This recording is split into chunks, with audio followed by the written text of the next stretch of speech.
Plus, if I were to ask you how many more days until the Earth is saved.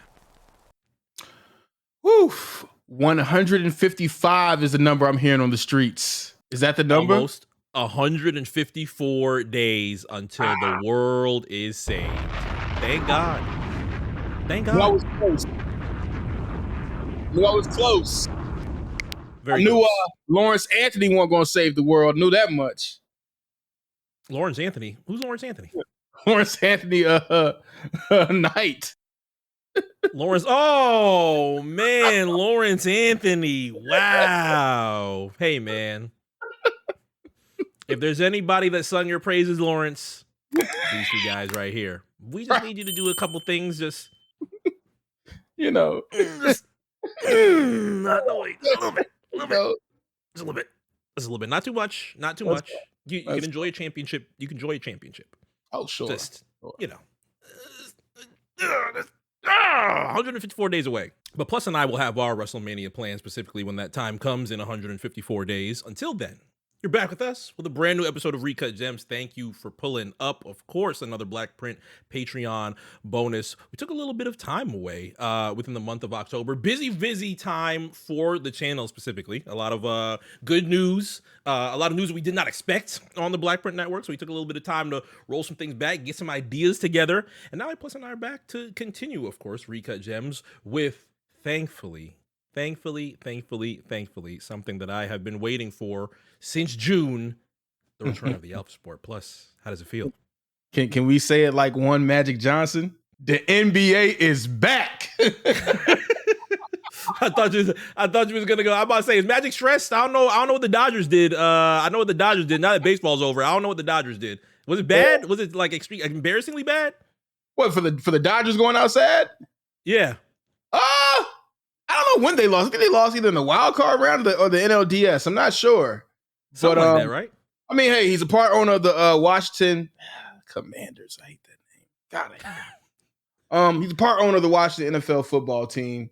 And of course, he's a basketball Hall of Famer. But as he used to always say on TNT, the NBA is back. It's like it never left, Magic. But hey, I know what you mean. I didn't know he had bread in the Commanders. Oh yeah. He's a part owner. I don't know how much, but he's definitely a minority. Josh Harris, who owns the 76ers, is the majority owner. But he is, yes, he has a stake in the franchise now. So, well, thankfully, I would say between you and I, we have better teams to talk about, thankfully, tonight or today, specifically on Recut Gems. Shout out to everybody that is listening, of course, the patrons that are listening early, and of course, those that are listening when you will be hearing this on Tuesday. I don't really have an NFL equivalent. People have told me this year's the year, jump on Dolphins bandwagon, and now I kind of see slander that is similar to Heat slander, because every Sunday I see the football fans that are like, Dolphins can only beat the trash teams in the league. When you go against the comp, they getting their ass bust. I can't confirm or deny if that is actually something that holds merit, but it sounds very similar to Heat slander. So I kind of like, let me tune into this and give people a piece of my mind with Dolphins football. But I still haven't done it yet. Yeah, see, I don't know if this is probably blasphemous, but like Finn's culture is off the ground just yet. You know what I'm saying? I mean, Heat culture is definitely culture. But Finn's culture, I think it's just starting to really get heated up. You know what I mean? It's been a dormant fandom for a long time. You know what I mean? So to have South Florida sports kind of buoyed by a strong Dolphins team is kind of foreign over the last, I'd say, almost 30 years now. So it's going to take some getting used to for people to really get warmed up to it. And yeah, I did see that post earlier. Shout out to our guy, Kenny B. I think they say, it's almost a fraudulent alert going on, because they've only beaten, like you said, the trash teams in the NFL. But, See, I don't like that word, that F word. Nope. That's when I have to start getting, in my Heat mode, and then y'all not going to like it. Y'all not going to like it. It's going to start making its way here. Well, let me ask you, since we're getting on the subject, what do you think about the, what do you call that court? I think the Heat culture court with the one with the phrase on it, like right there in the paint. Oh, the new joint. You know what? That's a good way that we can talk. That's a good way that we can start talking about our teams here on the Alpha Sport. Because I have to say, between you and I on Recut Gems, I feel like as much as we have enjoyed talking about a lot of different music throughout the past couple of months, I feel like the moments that have went the craziest for us, it involved me almost lighting myself on fire because of the Heat Celtics conference finals. It's involved Aniston down as an all-time moment. That is so funny. I would have been so. You have no idea. After Game 6, and people usually watch my reactions to things. Game 6, I literally did not know what to do. I was like, holy shit, I might have to light myself on fire. I literally might have to light myself on fire. I would like, I mean, I wouldn't want that to happen at all, but just like if it happened, as far as the Celtics winning Game 7, I'm like, no way in the world are you going to go out here and do this. We're not letting it happen. Not even with a flame retardant suit on. We're not letting it happen. Okay, it's not happening. Well, that's when it got close. I was like, am I gonna have to Google people that safely do this? This feels like a movie stunt. Like I'm going to be screwed. I'm going to be screwed. And then on top of that, not only with the Heat Celtics conference finals, we made a big friend in Isaiah Thomas. He doesn't have his 1.3 yet. Another big part of the show on Recut Gems. I hope he gets his 1.3 somewhere. Somehow. Somebody needs some help. Holler at our guy Isaiah Thomas, man. Please. And then on top of that, on the last fucking episode of Recut Gems, we take a couple minutes to uppercut Giannis. Oh, wow. And say the Bucks ain't doing a damn thing. What do they do hours after the episode goes on Patreon? Goes ahead and ruins the fucking summer for all of South Florida and gets Damian Lillard. There is some type of energy that goes on between Recut Gems and sports that we now have to own in and just own. And I think I'm up to the challenge, of course, but now I'm starting to see there's an energy here that needs to be tapped into with sports and Recut Gems. So do we take the 180 approach here and just like lambast the team and then like, I guess, force the universe to shift the energy and have them kind of get, hot again? Because out the gate, okay, the Celtics are doing great. I ain't gonna lie. I was shitting on Porzingis when this whole deal went down. Like, why we need him? But this is actually working pretty well right now. I mean, the first 5 it's decent. It's actually pretty decent. At both ends right now, but it's not even like December yet. So let's not get carried away. A little slow out the barracks for the Heat. Little slow, but it's early. It's never about November. It's more about April, May. So once again, it's very early in the season right now. But yeah, do we take the approach of not talking shit and just like, not talking shit and I guess in a boastful way, but more so like talking shit in a critical way to force them to turn it around from here on out on Recut Gems, or do we just play it how it goes? I would like to start it off by saying that the only two teams that are free from slander this week are the Atlanta Hawks and the Toronto Raptors for beating the Milwaukee Bucks. I am going straight 1,000% petty to start this off. No Hawks slander from me. Wow. Not that it would really warrant any, I guess you would Trae say. Young's been up and down this year, right? Say it again. I'm sorry, Trae Young's been up and down this year, right? I guess that's kind of like the story between Trae. I mean, outside of the Hawks fans that try and say, "Hey, he's scoring as many points as y'all give the people that you give praise to when they're on those top scoring levels and so on and so forth." How come Trae doesn't get the praise that you give X, Y, and Z when he's leading in assists? How come he doesn't get the praise? God forbid Curry gets 8 assists in a game. You start going crazy. How come Trae can average a double-double with it? And you don't give him any props. So I can understand the pain and the annoyance, I guess you would say, that Hawks fans have with trying to defend Trae Young in a lot of different circles.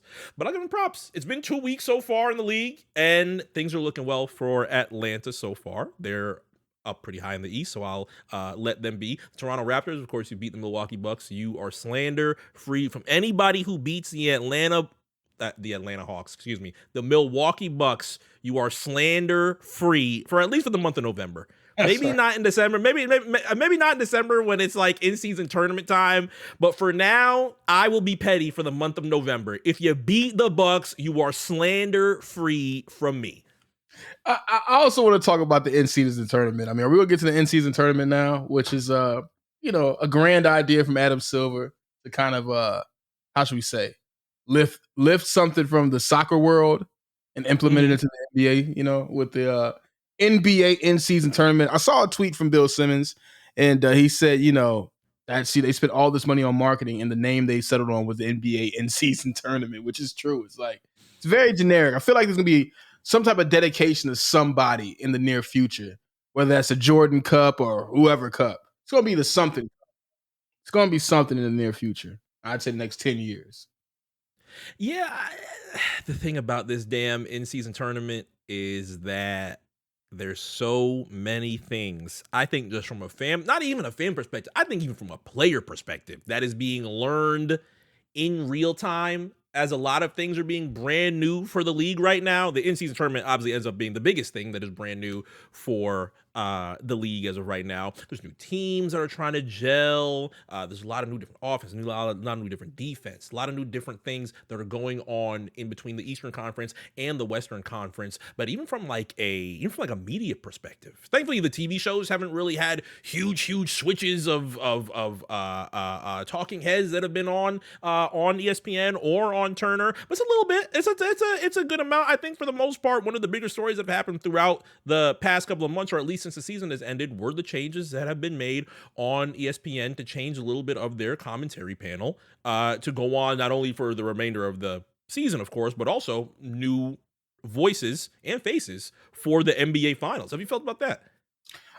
Yeah, I definitely was a huge fan of the Mike Breen, Jeff Van Gundy, Mike Jackson lineup. I thought that was one of the things when you look back whenever, and I don't think ESPN will lose NBA rights in this upcoming NBA media rights spree where they're talking about like securing like $75 billion for media rights.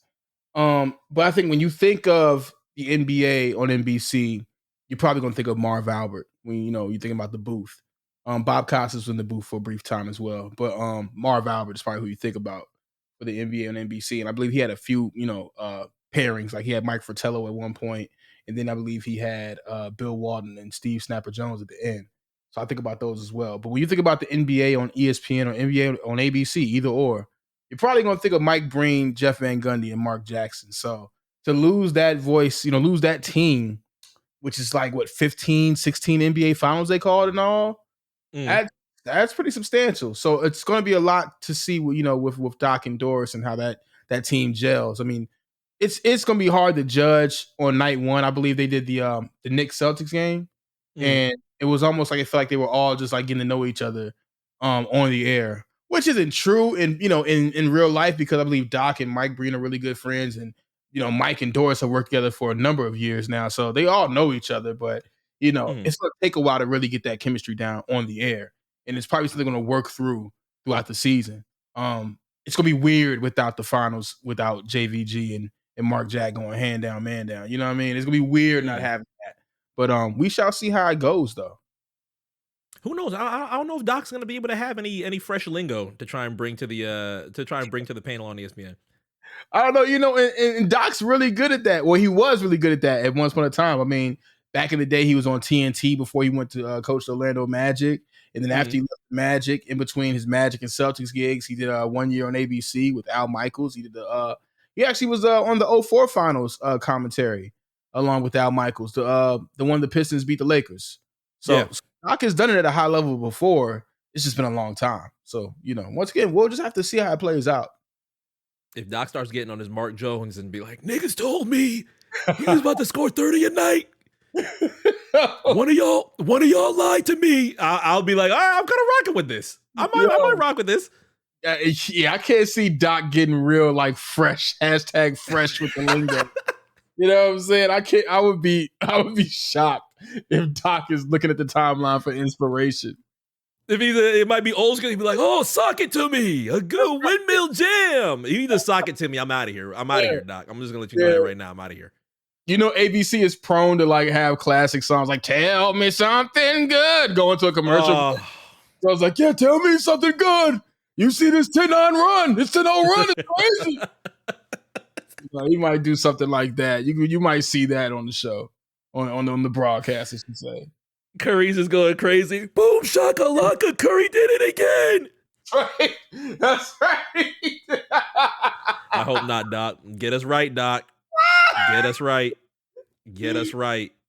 Oh my gosh, she gonna hear some Public Enemy going to break, drop a word to your mother, all type of nonsense. Oh, he's gonna be super hype with Public Enemy start dropping. I'll tell you that right now. Hear the drum wicked right here. But in season tournament wise, I feel like player wise, fan wise, there's so many things that are brand new that people are literally learning in real time. I'm literally learning some things as the game is going on. I think Eric Reed, while the Heat and the Wizards were playing on Friday, thank God. I want to pray to the basketball god and say thank you for not letting the Washington Wizards beat the damn Miami Heat on Friday. I hate that it's come to this. This damn fan base has so much PTSD from what has happened within the past couple of months. Even being up 25 and going to like 12 is making people lose their damn minds. And it hurts. It really does hurt. 2-4 was not what I expected after the beginning of a finals appearance. Even though the finals was very, very tough for the Miami Heat. Not what I expected coming off of a finals appearance. And of course, that's not really going to help entice others to say some great things about the Miami Heat. Not that the Miami Heat cares, but it really does feel good sometimes to be able to at least start off the season very well and give people an idea that this type of thing can be replicated even with a terrible offseason. But the Heat Civil War is not so bad. It's not so bad. It's not as bad as it was last year. Last year's Heat Civil War between fan bases, of course.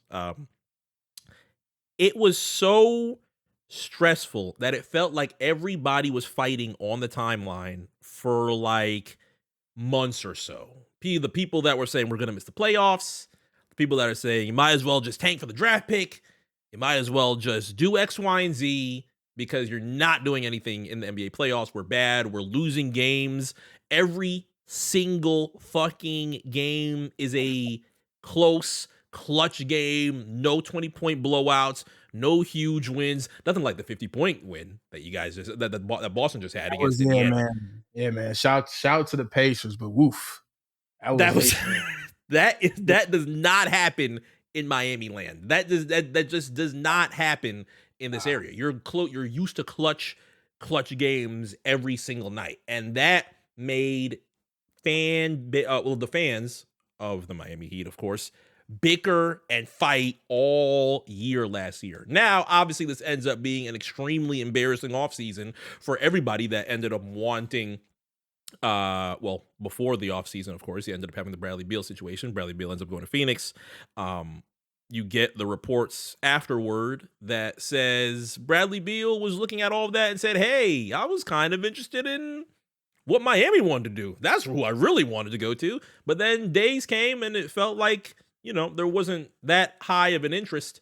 And then he ended up making his way over to Phoenix, of course. And there's the whole story of the owners and the father and the son between the Suns and the Wizards that tied Bradley Beal towards his team that he is now on. But for the most part, when you look at it from a Heat perspective, they didn't really have the assets to try and get Bradley Beal. And that ended up not really upsetting the Miami Heat because they're like, all right, intel tells me that Damian Lillard is going to make his way here. You don't have to go too crazy for Bradley Beal.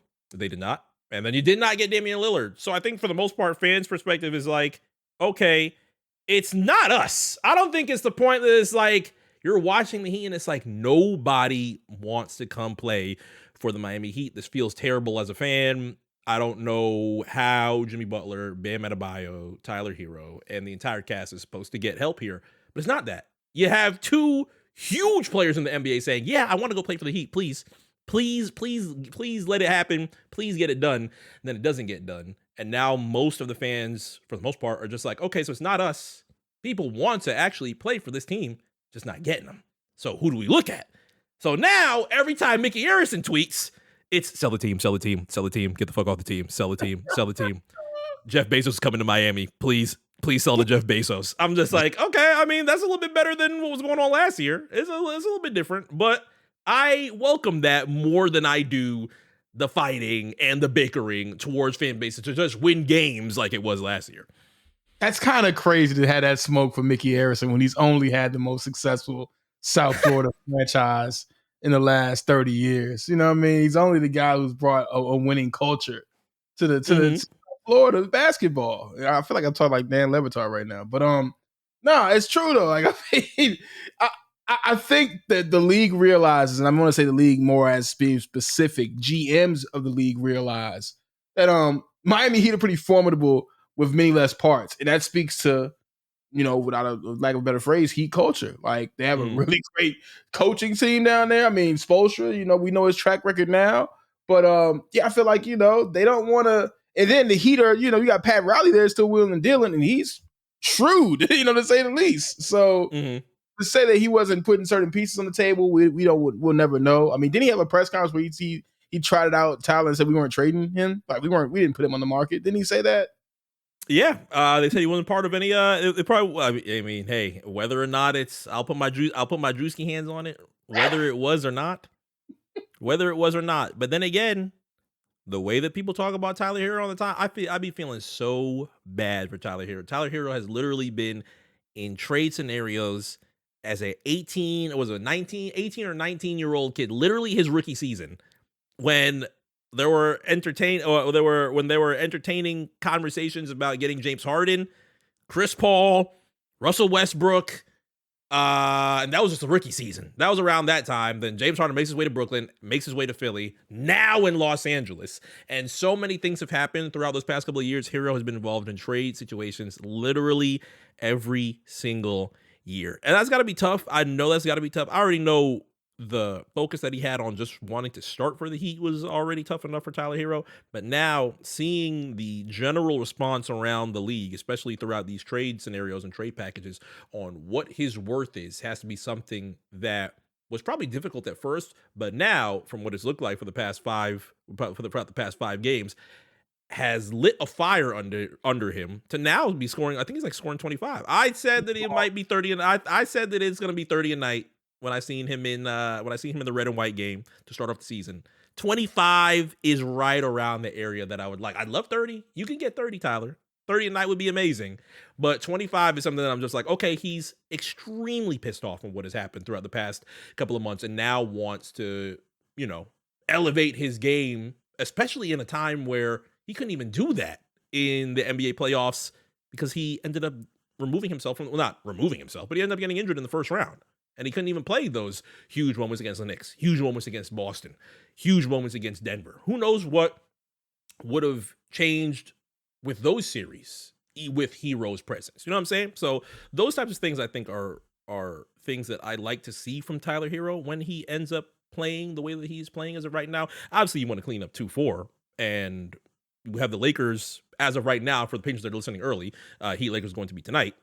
By the time that everybody else hears this on Tuesday, Heat Lakers will have already passed. I'm hoping that he ends up having a good game against Los Angeles. Los Angeles is a good team that I would love to be able to have a W against.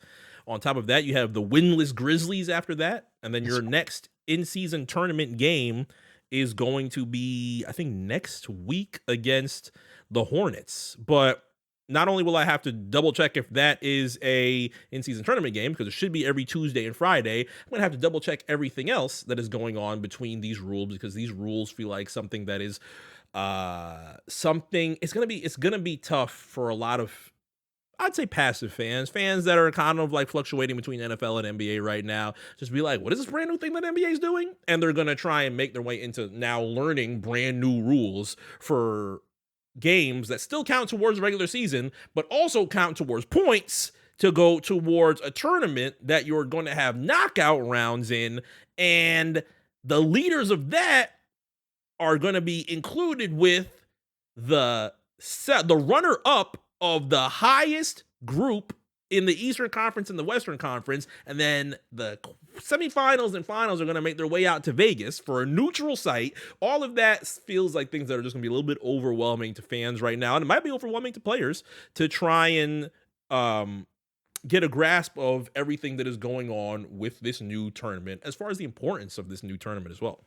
Yeah, that kind of felt like when you were explaining it just now, it was like almost like when Shawn Michaels was explaining the Iron Survivor Challenge for like the first time. It's like nonstop facts. I'm like, whoa, I got the part where the semifinals take it to Vegas. I got that much. But it's just like, man, I like it. I like the idea of it, spicing up the early part of the regular season. The courts are loud and striking. I mean, that's a cool thing to unveiled, unleashed in every city. I think who put out this? Some NBA player said, "Hey, this should be like the winner should automatically have a playoff spot if they win the tournament." What's your Did thoughts they? on? Just a player threw that out there. I can't think of who that was at this moment, but it was an NBA player that said, "Hey, the winner of the in-season tournament should have an automatic playoff spot." That sounds good in theory, but Right. then what playoff spot would that end up being? Does that mean you are now the automatic 8th seed? What ends up happening at the end of April and then some team ties with that moment? Do you end up going with the in-season tournament winner over the tie? I would assume that you would always do that if you're going to say the winner of the in-season tournament has an automatic win. And then I guess the incentive with that would be, hey, you tied, but you didn't win the in-season tournament, try and win it next year and you have an automatic without having to worry about that. But then what does automatic do? Does automatic now mean because you won it in December, you can job like the Grizzlies are fucking jobbing right now and just sell because you are guaranteed the 8th seed no matter what, no matter if you're 15 and 60, whatever. 15 and 67, I guess. I was thinking about that. So if you sell, right, if you sell after you win the tournament, then like in your record, see, I think it should go by like this. Like if you automatically get a playoff spot and you after winning the in-season tournament, it should still go off for your record, right? So if you're like fucking, I don't know, 69 and 13, you're far and away the number 1 seed, right? Mm-hmm. If you're 44 and 38, then wherever that falls in the rankings, like you're 6th or 7th, you're there. You're there off of merit alone, and you already had an automatic playoff spot. But if you're fucking, I don't know, 22 and 60, right? You just fall off a fucking cliff after the tournament. Then you just go and like you're the lowest seed in the play-in tournament or something, right? They have like so like you're automatically like the lowest seed in the play-in or something. You're gonna get mollywopped anyway. So there you go. It could, I mean, the play-in got a lot of bad rep early, especially during the time of COVID, where everything, obviously the world was upside down. There were a lot more important things on people's minds than, sports. But for the most part, people wanted to just see, okay, how is this going to work? And for the most part, throughout these past couple of years, so far, it's done pretty well for people. It has helped the Miami Heat have one last string to make to the NBA Finals. It's helped the Los Angeles Lakers make the Western Conference Finals. It's given people that have had tough times in the regular season, which, the regular season, I think, is going to continue to be a conversational piece, too, for those that want to shorten the 82-game schedule and still continue to try and alter things throughout the next decade to try and make the regular season feel a lot more important than it currently does.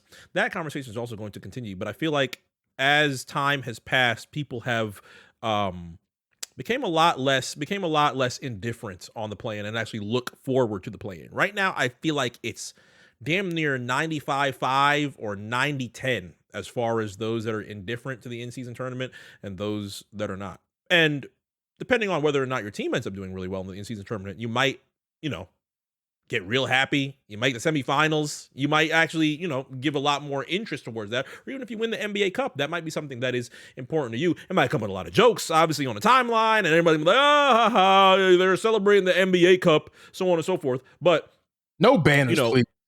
Let's just say that. Are we going to put banners up for that? Would you want a banner for the NBA Cup? Let's just say Boston wins the NBA Cup with ease. They just steamroll through the in-season tournament, get the NBA Cup. Big sparks, celebration, confetti in Las Vegas. Do you want to add that to the 18? You want to add that to the 18 that's up there? I think there's like, let's just say 4 franchises that I think you can't mess around with that. And I'll just say 5. I add in a 5th because they think of themselves that highly and salute them. They are one of the standard bearer franchises at this point in the league. Boston's one of them. I think Boston would be like, get out of here. You serious? We don't want 18 up there. We don't want that. What is that? And you got the Lakers. The Lakers, they have more than enough banners up there. I don't think they want, the NBA Cup to go up there just yet. I think the Knicks will look at that like, ugh. I don't know about that. You know what I mean? We kind of want the real thing. We haven't had the real thing in like 50 years. We're still waiting on the real thing to be up there in the rafters. the Warriors with their recent success over the past decade. It's just like, we got 4 of the real thing in the last couple of decade or whatnot. I don't think we can put that up there. And then the 5th, I think the Bulls will be like, nah, we don't want that up there next to our 6 banners. Next to Mike's banners. You know what I mean, I don't think that's the next thing. We should put the 7th in the NBA championship up there first before we put that up there. So I think those 5 franchises right there would not raise the banner in the rafters. Now the Wizards, the Pelicans, they haven't started winning this thing. Oh, the banner's getting raised. You can believe it. The banner is going to get raised to the rafters, to the roof. Are the Nets raising banners if they get the in-season tournament? I got the Nets raising banners. I got them raising banners. I ain't gonna lie.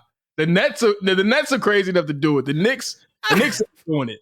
The Knicks wouldn't do it. The Nets might do it. See, this is gonna take a while to wipe this type of.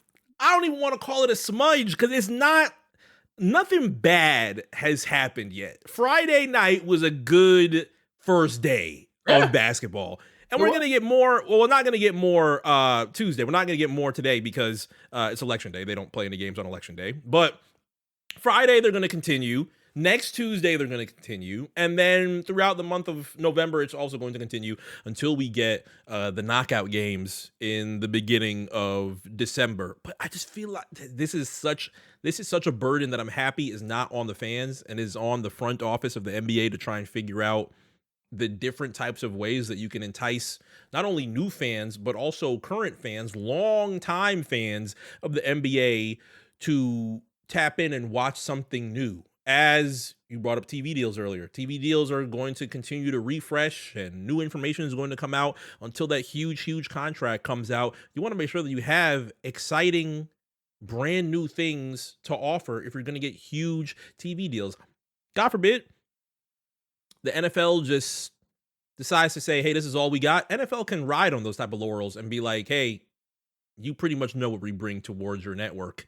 No matter what the fuck we put on TV, it's going to do 30 mil or 40 mil or whatever it is either way. No matter what team it is. It doesn't even have to be the good teams. Playoffs Football can ride on those laurels. Yeah, automatically playoffs. In an NFC or AFC championship game is going to average north of 35, 40 million easily.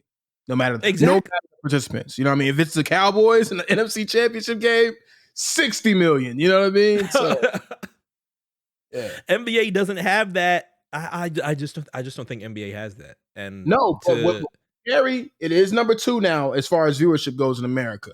You've had the Warriors-Lakers semifinals, I believe, average either more or close to this year's World Series that just wrapped up. So the viewership. I mean, we've in our lifetime we've seen the NBA go from number 3 to number 2 in America team sports viewership, right behind the NFL. I mean, now it's ways behind the NFL, but so is the majority of scripted television on network TV. So that's not really something to be mad at the NBA about. But yeah, they've definitely got ahead of baseball for sure. And I mean, that's a whole other conversation about how baseball has become. There's a very regionalized approach to baseball fandom in the last decade or so.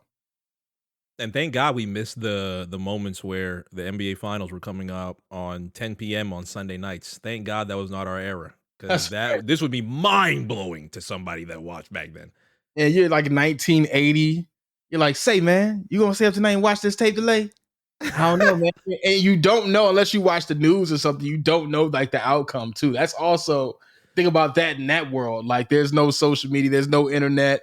You're still out in the dark. You don't know. So CBS had the right to tape delay it. Like, well, not the right, but they had, you know what I mean? They could tape delay it and throw their hands up. Go, hey, people still don't know. We'll just run it, and they find out at 1:30 in the morning. Still nuts. Yeah, Magic Johnson, huge game, and he played the center. Swear to God. Niggas not finding out until like 2 days later. Thank God that is not the era. Oh my God. I just thought more of Winning Time when I thought about that. Thank God that those types of things that in 1984 or you can start at 1980 had happened to make this stage what it is now. Yeah, 80, I believe. I think 82 or 83 was the last tape delay finals. I know for a fact the 84 Bird Magic, the first Bird Magic finals, they ran that in prime time. That was that live when they rushed the court? Yeah, for sure. That was that was for sure alive the whole time on TV series. What's more, as we talk about the way that NBA has grown, and as far as just like viewership and not necessarily acceptance, but just like being a household entity. What is has that been more shocking or less shocking than what I would say rap has done since 2003? Wow. I mean, to me, it's kind of intertwined, right? So like 2007 and 2008 was around the first time I realized, was it American Gangster? Was I think they had like Heart of the City and like all the promos and commercials for the movie. And that was like the first time I realized, oh shit, like hip hop is really about to take over and consume pop culture the same way classic pop songs and rock titles were featured all throughout different trailers and movie commercials and other commercials in general for different, like, cars, all type of household products. And here we are, say 15, 16 years later, and that's just a normal occurrence every day now. You know what I mean? We've had all type of songs getting featured in commercials. So I'd have to say, if I have to choose one, probably that one still, because it's just like, it's always like that stop and think, like, wow, we're really at that moment in the future where like this is commonplace. NBA, I always hoped it would happen. So to see that we're here is like, okay, I mean, I hope it would happen with hip hop too, but it's still probably a little bit more startling to me about the, having rap just can, permeate every part of the culture. It doesn't leave like no stone unturned. Like it's not nothing to see rap on 60 Minutes or CBS Sunday Morning. It's just everywhere. It's a fact of life now. Reason I ask is because we are about to hit the Recut Roundtable right after this break. I have a segment that I have thought about for the past couple of days. It came from the fact that I missed a 20-year anniversary last year. Oh, not last year, last month. And the reason that I missed it, I want to say that it wasn't something that I was really thinking of at the time, but when I thought about it, I was like, wow, nobody really talked about this 20-year anniversary. And I want to bring up that album along with other albums that are celebrating anniversaries, essential albums, I guess you would say, in the realm, in the center of hip hop, on our Recut Roundtable after the break. So stay tuned. We'll be right back on Recut Gems. Back on Recut Gems, A+ to your left. Of course, MC here to your right. We're talking a little bit about the Recut Roundtable in a segment that I had to think about within the past couple of days, A+, because something bothered me. Last month, an album turned 20. That meant a lot. I'd say the 12-year-old mark, it meant a lot to me at the time. 32-year-old mark is a little bit different. The revisits of this album, I would say, are few and far between, but it meant a lot to me in 2003. And I was like, wow, nobody really, I mean, I feel like 20 years is a good, it's kind of difficult to talk anniversary timelines because everybody's like, I don't want to celebrate 5 years. What's 5 years? 6 years, 7 years. That's all kind of random. But the big ones, like the 10 years, 15 years ended up getting pretty big too.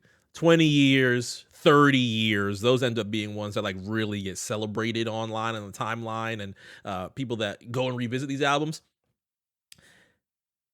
But the album that turned 20, Chicken and Beer by Ludacris, nobody talked about it at all. And it kind of took me back just a little bit. It's kind of tough. It's kind of tough to talk Luda online because there's a Luda now that people, accept as who he is at the moment as far as like a rap legend, and not too many people tune into the brand new stuff. But in 2003, it was a much different conversation for Ludacris.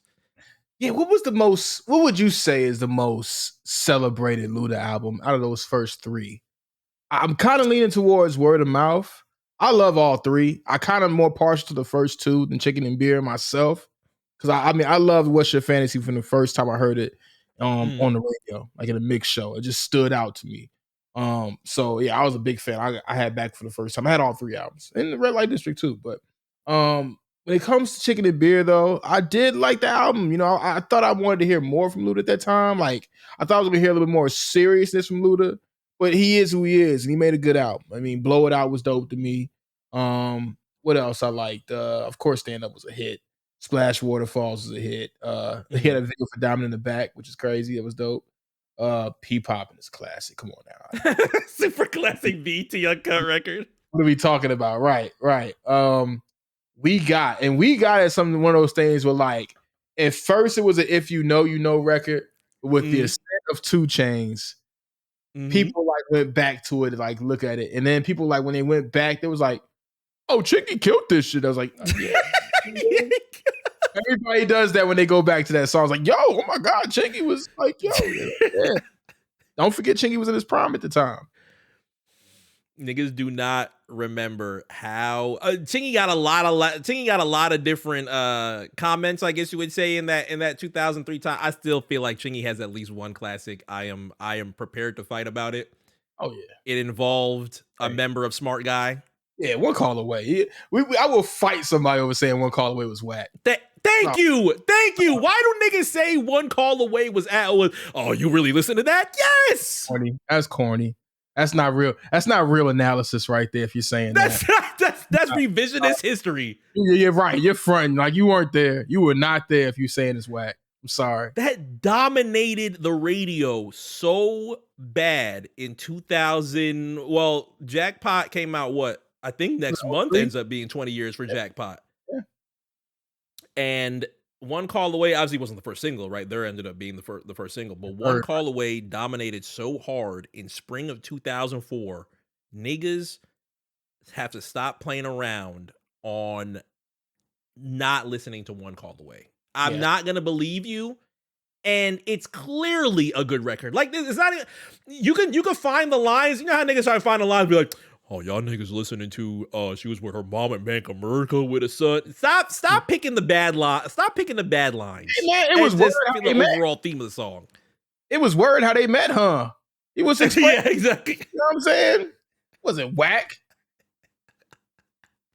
To answer your question though, I feel like it's got to be word of mouth, in my opinion. You got Roll Out, Move Bitch. Probably one of my favorite Luda songs ever in Growing Pains. Yeah. Area Codes is a classic. What else was on there? Obviously, the intro is a classic. The intro's classic. Thank you, King Shit. Welcome to the motherfucking United States of America. What a good election day. What a good election day record. That's a good election day classic. What else was on word of mouth? Skating Rink Classic Saturday. Which one? Oh, Saturday? Yeah. Yep, Saturday. Go to Sleep was also on there. Damn, it has to be word of mouth. I'm trying to think. Does that compare to in real time? I did like that beat. Which one? Block Lockdown, you said? Yeah, that beat was hard to be as a kid. Block Lockdown was a good record. I'd have to say it's word of mouth. Not to say that Chicken and Beer was bad, but I loved. Oh, Go to Sleep. You said not only Ludacris. Yeah, I said Go to Sleep already. Yeah. That compared to Chicken and Beer, I feel like you can have a good debate on what ends up being the more celebrated album, but Chicken and Beer was really good to me in 2003, especially those being one of my first albums that I had in rotation moving out into Florida in 2004. But I would have to think that it's word of mouth in that type of case. Yeah, I agree. So because of that, I ended up looking up the other albums that are, well, not necessarily the other albums, but other albums specifically that are going to be having a nice anniversary between our 5s, our 10s, our 15s, our 20s. Got a little bit of 30s. I got a little bit of 30s, not too many 30s in here that hopefully within it's going to be like the first half of November. In the next episode of Recut Gems, we'll talk about the back half because, of course, there's a lot of big albums that drop usually around those last 2 weeks of November. We'll talk about that on the next Recut. But to start off November, there's a good amount. And I don't know which one you want first. Do you want the 15s? You want the 10s? You want the 20s? The 5s? The 5s are kind of light. I'm just going to let you know right now the 5s are kind of light. Let's go with the 5s. Let's start with the 5s. Okay, let's start with the 5s. Metro Boomin's Not All Heroes Wear Capes turned 5 on the 2nd. An album that I liked a lot in 2018. I end up liking Metro solos a whole lot. And then I'm definitely looking forward to his album of Future. Hopefully that can still drop in the next month or so. Well, 2024 is on its way. If it ends up being a January release, January releases are very common with Future, so I would love. I wouldn't be too mad if that ends up making its way to January. But who knows? Who knows? Maybe we'll be able to see it by the end of 2023. But Not All Heroes Wear Capes turns 5 this year. Oh well, it already turned 5 on November 2nd, along with Takeoff's debut album, The Last Rocket. Yeah. One of the debut solo albums, of course, that we got from Migos. One of the solos that I probably need to revisit for a good amount. I do like a good amount of Takeoff, especially from a Migos perspective. I ended up liking Father of Four a lot more than Last Rocket on that first listen. I ended up liking Father of Four a lot more than Quavious. What was it? Quavious Maximus? Nah, I think it was something else, right? Quavo Huncho. Jesus Christ. It was that Circus Maximus from Travis Scott that threw up. Circus Maximus? I thought it was goddamn Quavious Maximus, boy. Quavo Huncho. I'd like them more than Quavo Huncho, but those end up turning 5. Along with cover. What are you looking at? Quavo looks like John Lennon on the album cover. Like, I thought it was gonna be way better than what it was, and it just wasn't. It just wasn't. I'm sorry. Yeah, I remember having high hopes for that too. Those are the ones that I have that are 5 years old. There's also a Baby album that turns 5. Is the one with Pure Cocaine on it. That also turns 5, but not too crazy. Yeah. Street gossip, yep. We'll go with the 10s. Marshall Mathers LP2 turns 10 on. Well, it turned 10 today as we're recording. Obviously, it's gonna come out in the next day or two. But Marshall Mathers LP2 turns 10. I don't remember. Don't really have any feelings toward that album. I'm just gonna keep it completely real with you. When I seen the blonde hair, I said this can either go extremely good or extremely bad. And, you know, ended up being the way that it was. I don't remember any songs off the album. I just remember that he just went back to the spot, or the album cover was, I think, a picture of the old house or something like that. Yep. One of his biggest singles is on there. The Monster's on there. That's the most I can give you. Not a rap god guy. I'm not a what's the other joint that he had that was done by Rick Rubin? Oh wow, I don't know. Damn, what was the other one that he had? I can't remember. But I was like, it's time to get back to the rappity raps. Yeah, I don't have a recollection about MMLP2 at all. I was good on that. Good singles actually did come out in 2013. Danny Glover, Thug, got an official release in November of 2013. It probably was on the street for like a good couple of months already before it ended up making its way out there. An interesting single that I don't think anybody talks about dropped on the 5th of 2013. Real and True by Future. Oh, Miley Cyrus and Mr. Hudson. Mr. Hudson. Wow. Mr. Hudson. You want to talk about a name? The pop bag of Future trying to get his Billboard record or more Billboard records at that point in time. Not anything that he kept for Honest, which would be coming out in a couple months. Yeah, I just remember that single cover. I was just like, what are we doing? Oh, come on.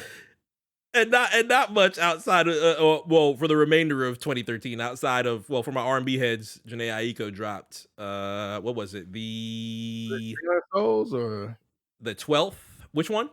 Oh no, it wasn't that one, was it? What was it? That was the one where she had Childish Gambino on it, and they were doing the John Lennon Yoko Ono shit. What was it Bed Peace? Yes. Bed Peace was on there. She had The Worst was on there. Absol was on there. Had a good Vince Staples record on there too. Oh, and she had Kendrick on there. That's a good EP. If you've never listened to that EP, I will highly suggest on the 10-year anniversary of it. Was that Sail Out? Sail Out, yes. That's what it is. Yeah. But that's the extent of what I have for 2013. Now, 15 years, 20 years gets a little bit better. Yeah, it gets a little bit better. Renaissance turns 15. That turned 15 on the 4th. The Q-Tip album. The Obama album. I remember that. Yeah. The Obama album. No, seriously. Like, I met Q-Tip the first night I visited the radio station for the company I still work for. That was 18 years ago, right? 2005, like January or February. And he was talking about the Renaissance on that radio run he was doing a promo tour. And I think he had a bust out called Do the Nasty. But that album didn't drop for 3 more years until like around the same time Obama was elected. I think It's every free. album. I feel like every album in this 2008 realm has some type of feeling of Obama around it. Because obviously, the day has passed that it's been about 15 years since he ended up becoming president of the United States. But then you have Dedication 3 that's going to turn 15 on the 14th of this month, where you have the infamous DJ Drama segment that says, yeah, it's the first mixtape you're ever listening to with a black president. And I, just like One Call Away, will swing for Dedication 3. Dedication 3 gets bad rap. It is slandered, as everybody does with Wayne Records. They say, everything post Carter 3 is ass. Lies and slander. Lies and slander. And we don't need to do it. That's blasphemy. You're discrediting No Ceilings alone. I mean, come on, man. So. And nobody even knows they're doing it when they do it. That's insane to me. But I'll leave them alone with Wayne.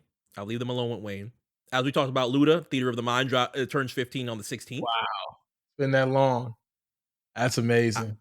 I remember it was a huge deal when he finally got a Primo beat and everybody was like, whoa, Luda on Primo, whoa. That was a huge moment.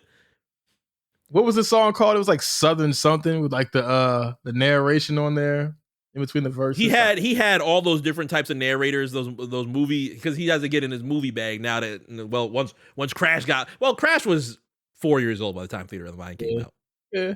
But he had that huge movie moments between all of that, between Theater of the Mind. One album that I think should... I do it for hip hop. I did like Last of a Dying Breed. I do it for hip hop. That was another one of those whoa on the blog moments. That was Jay-Z, Nas, same record, Ludacris on there. Yup. Yeah, a lot of posturing on that joint. I'll leave it at that. Another album that needs a movie, at least in my eyes. T-Pain, 3 Rings, turns 15 on the 11th. I wanted that album to be bigger than what it was. Like Epiphany, I think is still like the one album people think about in the T-Pain, like, Mega, when he was like the biggest guy out, or one of the biggest guys out. But 3 Rings still had Can't Believe It. You know what I mean? 3 Rings still had what am I forgetting on that album as well? There's so many classics on there. Freeze is on there. Record with Sierra's on there. Long Lap Dance is on there. He had a record with Kanye. Therapy's on there. What else is on there? Oh, one of the greatest fucking videos of all time, Karaoke with DJ Khaled, is on there. Okay. All right. Yeah. No, 3 Rings is good. 3 Rings. I actually saw him on tour around that time. He was on tour with Wayne. I saw that show. So yeah, I think Floyd Mayweather was at that show too, because he was promoting the tour. So please watch the Karaoke video. He uppercuts Kanye at the beginning of it. It is A1 DJ Khaled. You'll never hear DJ Khaled like this again. I'll just put it that way. You'll never ever hear DJ Khaled like this again. I got you. I catch your drift. What that means. And for R&B heads, I Am Sasha Fierce. I gotta make sure the Beehive is included. Turns 15 on the 18th. Huge record. 20 years ago, a good amount of stuff that comes here. I'll run by those quickly. We talk a lot about 50 Cent. We don't talk about the opposite side of it. I don't know what we'll have for this brief moment, but Blood in My Eye, Ja Rule, turns 20 on the 4th. I'm not going to slander Clapback. Clapback is a 10 out of 10 record. The Crown is also good too. I don't know what else I can provide to you as far as bail to shoot the Ja Rule for Blood in My Eye. I mean, 10 days later, you got Molly Wop with Beg for Mercy, but I don't want to pick sides here. Like, you know what I mean? I love Ja Rule too, but that was coming through because they threw a certain song on at the end of the album. And Beg for Mercy dropped the same day as Jay-Z, Black Album. Both of those turned 20 on the 14th. Huge day that was for rap, of course.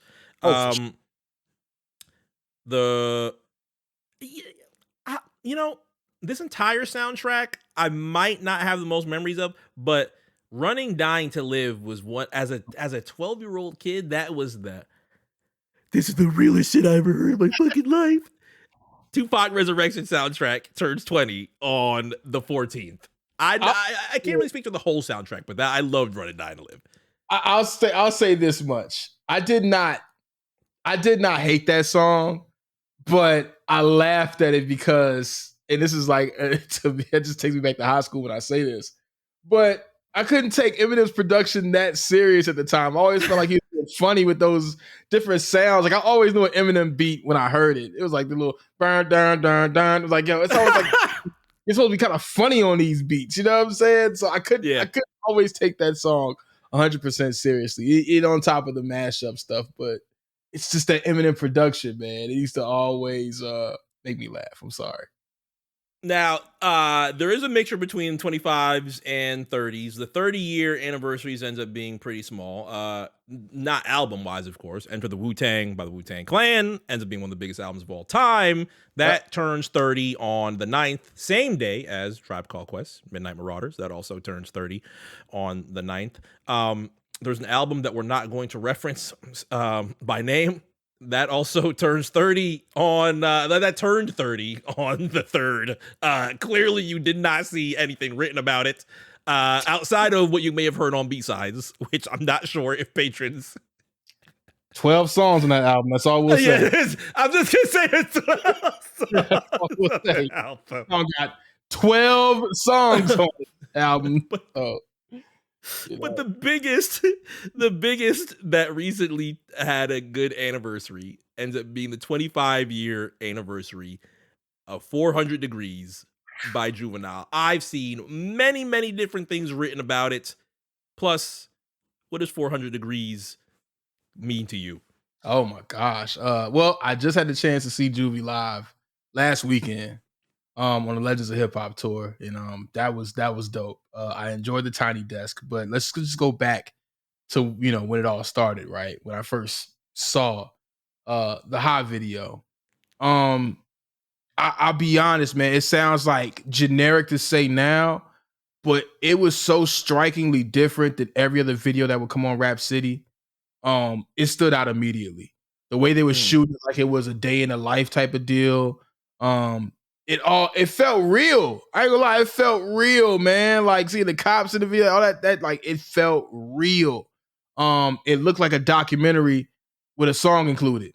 And at the end of that video, when they all in the huddle holding their chains like this, I see Lil Wayne don't have a clue who he is.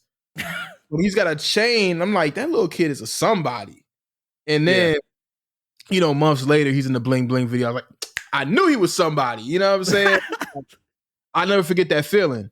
But just 400 Degrees alone, it changed everything, man. Like, the South, as far as the aesthetic of the South, like, it didn't really permeate where I was living in Richmond, outside of Outkast, and then until Master P came through. When Master P came through, there was more of a Southern influence. It sounds kind of weird to say because Richmond is the South, but we were more influenced by East Coast New York rap.